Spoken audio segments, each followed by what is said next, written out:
Um sinal disso, por exemplo, de alguns homens, os cabelos se tornam espirituais, são arrebatados, começam a ser levados aos poucos, né? Então os cabelos vão indo, e é uma questão escatológica, é o arrebatamento pré-capilar, né? A posição oficial. Os cabelos vão indo e depois vai o corpo, os dois só se encontram na vida eterna, né? O processo é bem diferente.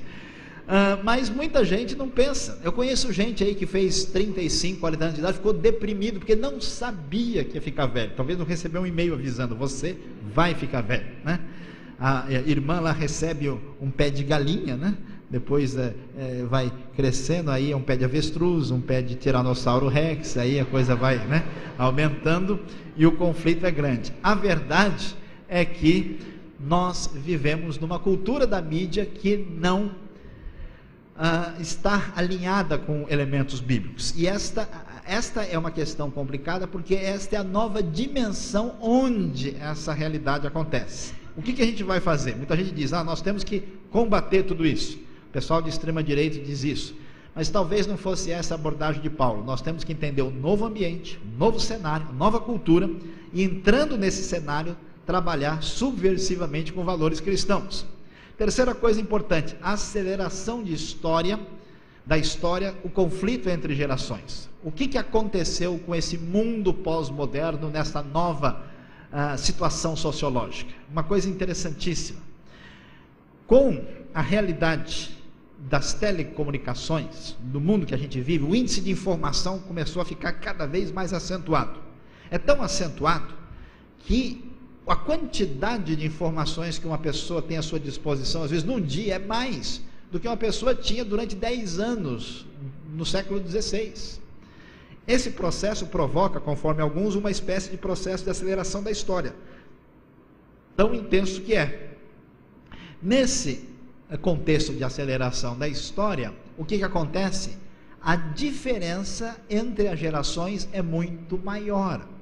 Ou seja, em 1950, ou melhor, 1920, uma pessoa que encontrasse alguém de 1880, ele conseguiria se entender muito mais facilmente com aquela pessoa do que alguém conversando com uma pessoa de 5 anos atrás hoje.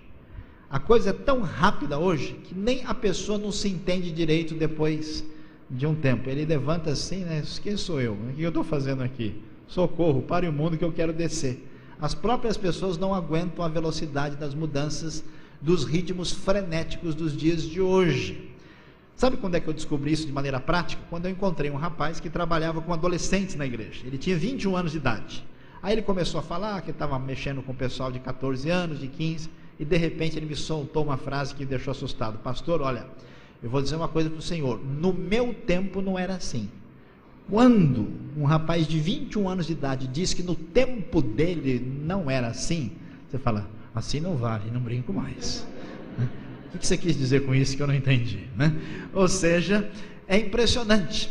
O que isso causa? Causa uma coisa interessante que é chamado de neotribalismo social. Na verdade, você tem, né, o avô, o pai, a mãe aqui, o neto, o bisneto, que são gerações que praticamente se desconhecem e vivem em mundos totalmente diferentes. Atenção, seu pai, sua mãe, seu filho, seu primo, seu avô são verdadeiros estrangeiros, como se eles tivessem chegado ontem da Arábia Saudita. A relação de distanciamento, na maioria dos casos, é enorme. Nos Estados Unidos eles estão falando que a ligação real entre os adolescentes e os seus pais hoje é calculada no meio evangélico em 6%. 94% dos adolescentes têm uma desconexão total com seus pais. Então essa realidade é o que tem causado, vamos dizer, problemas de divisão de igrejas, problemas na área de louvor e liturgia, problemas de falta de compreensão, porque as pessoas acham que estão discutindo um assunto espiritual, quando na verdade estão discutindo uma cultura particular de grupos diferentes que não conseguem se entender, porque vêm de planetas distintos. Um chegou de Marte, o outro de Plutão. Faça hoje a sua opção. Brincadeira, vamos lá. Além disso, essa sociedade que a gente vive é marcada por alienação e passividade, né? Há um autor francês muito interessante, o senhor Jacques Ellul. escreveu um livro chamado A Palavra Humilhada, falando sobre a questão da imagem, a sua força. E uma das coisas que se critica nessa civilização da imagem é a facilidade de produzir alienação. Você repara que em 1960, grande parte da juventude queria mudar o mundo. Você sabe que os jovens esquerdistas que queriam, assim, acreditavam no marxismo como uma fonte de possível justiça social no país, eles deixavam de namorar para poder priorizar aquilo que eles chamavam a futura revolução.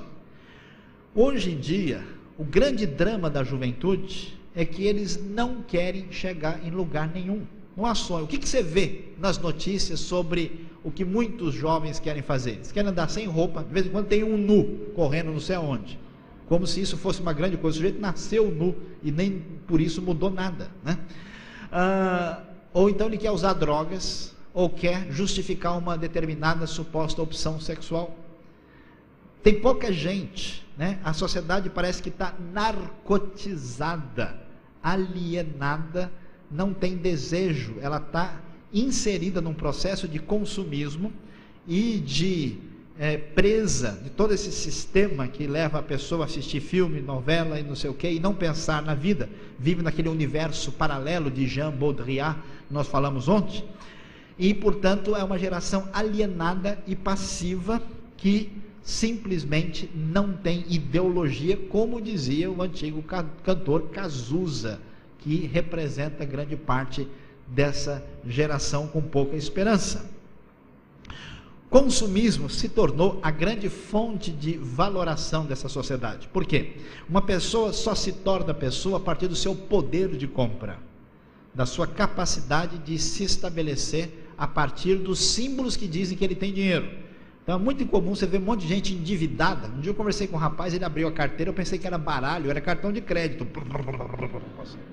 Falei, que é isso? Falei, não, é que eu gosto de ter, né? E o sujeito tinha dívidas de monte. Por quê?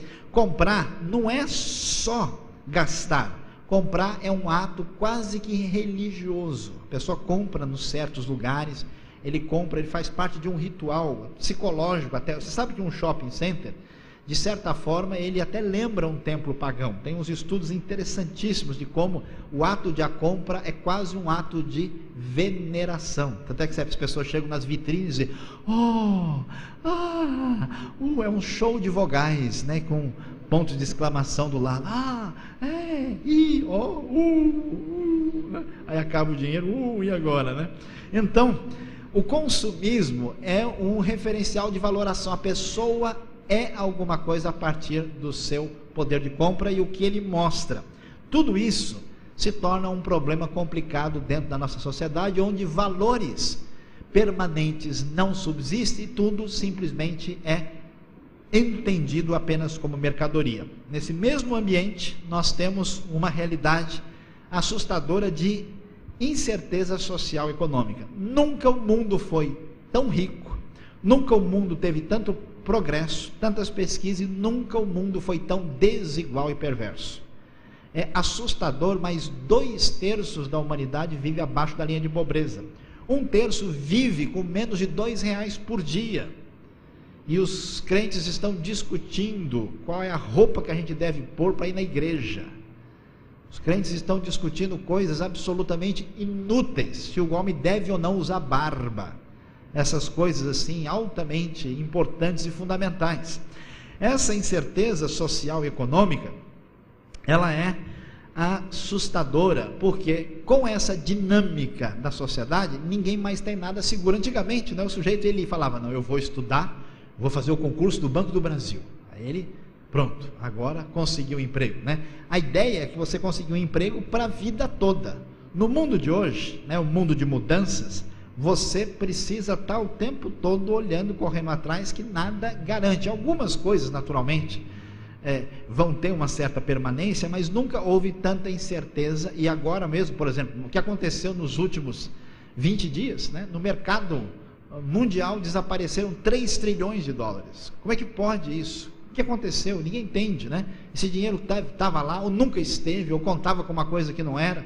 Uma confusão tremenda. E uma realidade ainda mais triste, porque essa confusão deve piorar situações de lugares pobres como África, lugares pobres da América Latina e até mesmo da própria Ásia. Uma realidade diferente, envelhecimento da população. Um pastor conhecido de um amigo meu entrou em crise total. Ele nunca imaginou isso. Ele foi chamado para ser pastor numa pequena cidade no interior do Rio Grande do Sul. Falou: opa, eu vou lá, Rio Grande do Sul, um lugar bom, ouvi dizer que tem um nível de vida agradável, um lugar tranquilo, não tem confusão de grande cidade, vou lá e vou com todo vapor. Chegou lá, foi para a igreja, mais de metade da igreja tinha mais de 60 anos. E agora? Não tinha mais projeto missionário para fazer. O que ele ia fazer com esse pessoal? Levar para onde? Para fazer o quê? Aí ele começou a pregar mais sobre o céu, sobre o galardão celestial, a vida eterna, né? Mudou todo o pensamento dele. Ele achou, né? Ele nunca imaginou que houvesse uma cidade no Brasil praticamente só de pessoas aposentadas. E a realidade brasileira hoje tende a crescer nessa direção, e talvez a igreja não está pensando nisso hoje. Daqui mais uns anos, a maioria dos membros de igreja possivelmente serão pessoas de idade mais avançada. Não sei se a gente pensa, talvez aqueles mais adultos que são muito duros com os jovens, eles talvez não fossem tão duros se eles pensassem nessa realidade, ou se eles vissem o que eu vi na América do Norte, de igreja com 7 velhinhos fazendo suas últimas reuniões para esperar morrer e vender a igreja, porque não ficou mais ninguém, por causa da intransigência dessas pessoas que não entenderam o impacto da nova geração que vinha chegando. Meus queridos, família em crise. Antigamente era papai, mamãe e filhinho. Hoje em dia ninguém consegue entender a família. Um dia uma senhora chegou para mim na igreja e falou: pastor, eu quero me batizar. Amém, graças a Deus. Mas antes eu quero explicar a minha situação para o senhor. Pois não, pode explicar. Não, é o seguinte, que eu fui casada muitos anos atrás, quando eu tinha 20 anos, eu casei com o João. Aí o João, um belo dia, a gente tinha 1 ano de casado, né? Ele foi fazer uma viagem, ele está viajando até hoje.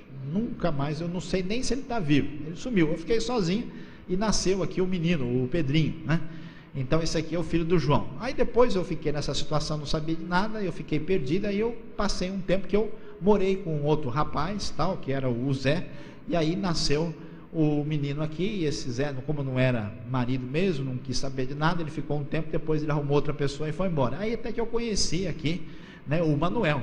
E aí eu casei com o Manuel, e agora sim, nós estamos firmes, estamos preparando a papelada aí, e esse outro aqui é o filho. Então quase que eu fiz x tal que x pertence a r, x maior ou igual a 0, porque o cosseno da hipotenusa é igual aqui, né, as coordenadas, a abscissa.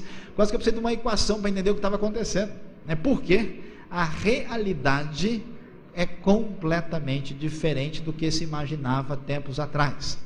A igreja precisa entender a realidade do mundo, que não está previsto na nossa formação histórica. Um mundo sem estrutura familiar, com estrutura familiar totalmente bagunçada e diversificada, numa situação muito complexa que exige de nós uma atenção especial, um enfoque diferente.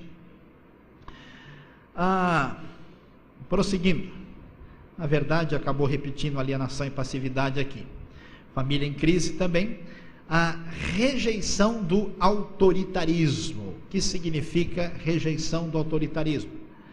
A realidade antiga da nossa convivência da modernidade, o bom líder era o sujeito autoritário. Nós falamos um pouco sobre liderança ontem. Pois é, hoje, cada vez mais, se uma pessoa, especialmente lidando com gente que tem nível universitário, que está dentro do ambiente de hoje, se o sujeito for autoritário, se ele achar que ele tem toda a condição de decidir as coisas por si mesmo, sem uma interação com o grupo, ele não irá muito longe. Mesmo esses grupos hoje que ainda atuam com as parcelas mais simples da população, depois de um tempo isso acaba entrando em crise. Hoje há uma rejeição, uma crítica forte ao autoritarismo, que foi a marca de décadas atrás. Misticismo desenfreado. É impressionante o que está acontecendo no ambiente religioso. As pessoas acreditam em tudo, em qualquer negócio. Os irmãos já viram, tem certeza, que já tem até um Jesus brasileiro. O sujeito chega lá, ó Pai amado, né, e faz as suas elucubrações, mas isso não é o que surpreende. O que surpreende é o fato desse homem ter conseguido seguidores em 27 países. É um monte de gente que acredita nele. Eu vi uma reportagem onde havia gente com curso superior afirmando que acreditava que o determinado sujeito era assim, assim, assim.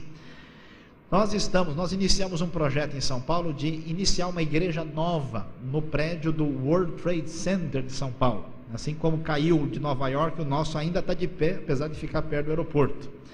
E lá então nós iniciamos um projeto com a intenção de evangelizar exatamente as pessoas de contexto que dificilmente vão para uma igreja com facilidade. Estamos trabalhando nessa direção. Não faz muito tempo, um determinado Jesus porto-riquenho, que se chama a si mesmo de 666, esse homem foi lá e fez uma reunião dentro daquele ambiente, antes da gente, e com um monte de gente tatuado com 666, então a gente tinha lá, de um lado um pastor falando do Rota 66, do outro o Jesus porto-riquenho com os 666, veja que confusão para contar para vocês, né, que estão aqui.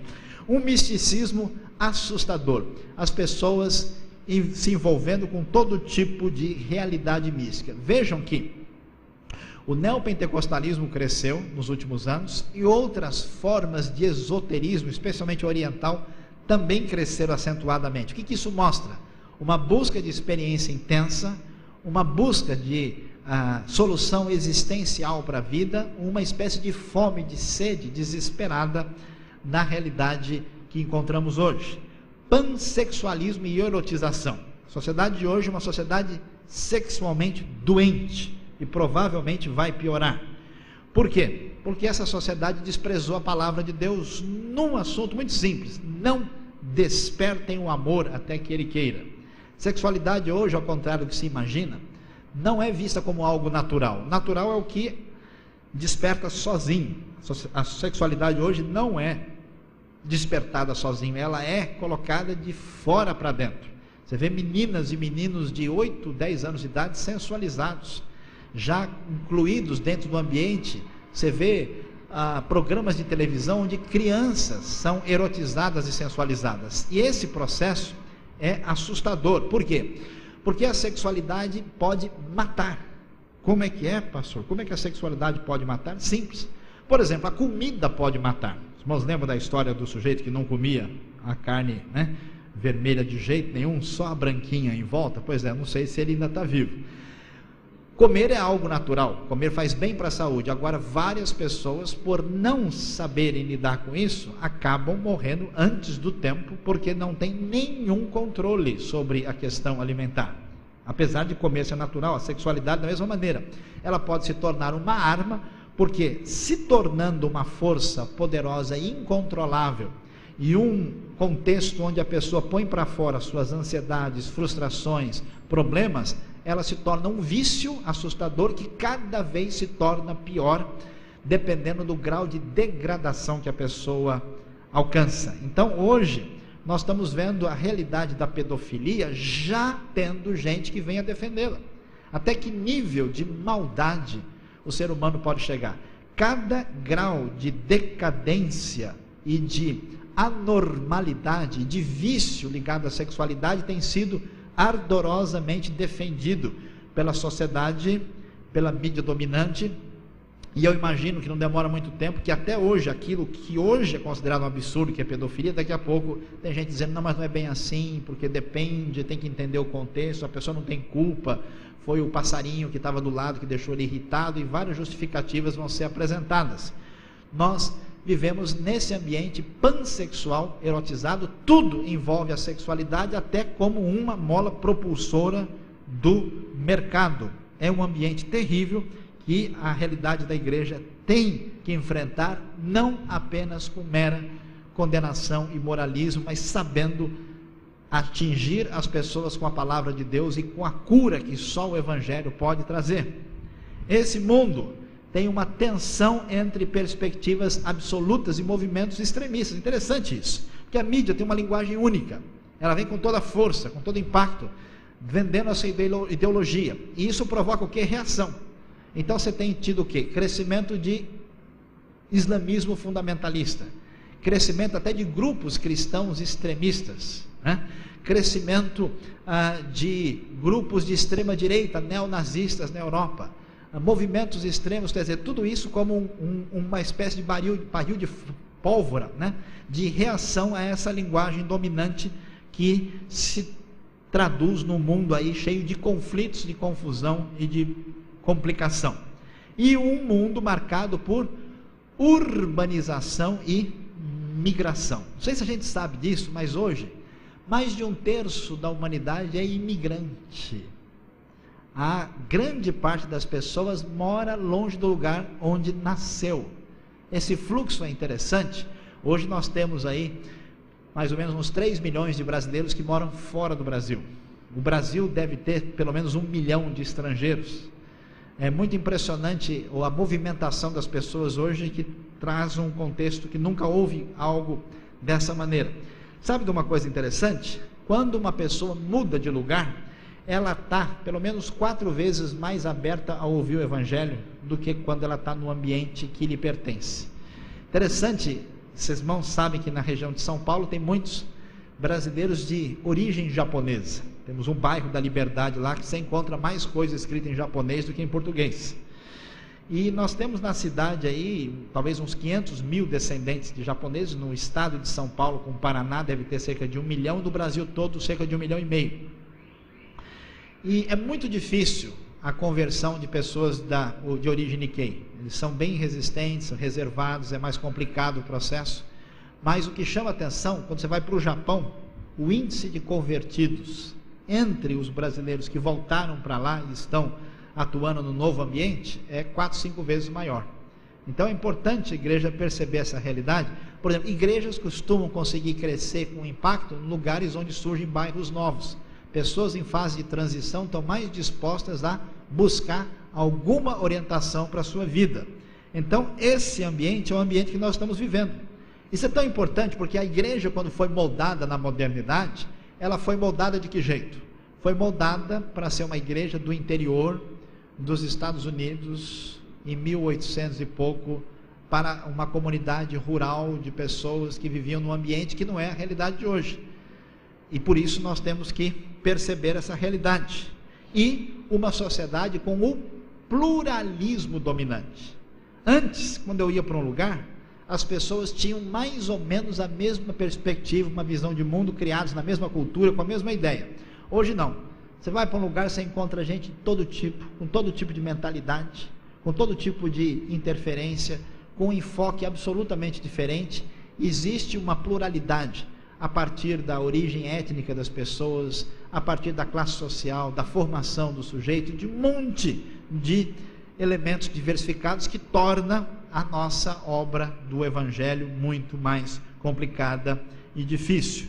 Diante dessa realidade, nós então vamos começar a refletir sobre encarando essa nova realidade. E para a gente tentar mostrar o que a gente precisa perceber aí, eu vou dar uma interrompida aqui e mostrar um vídeo para vocês.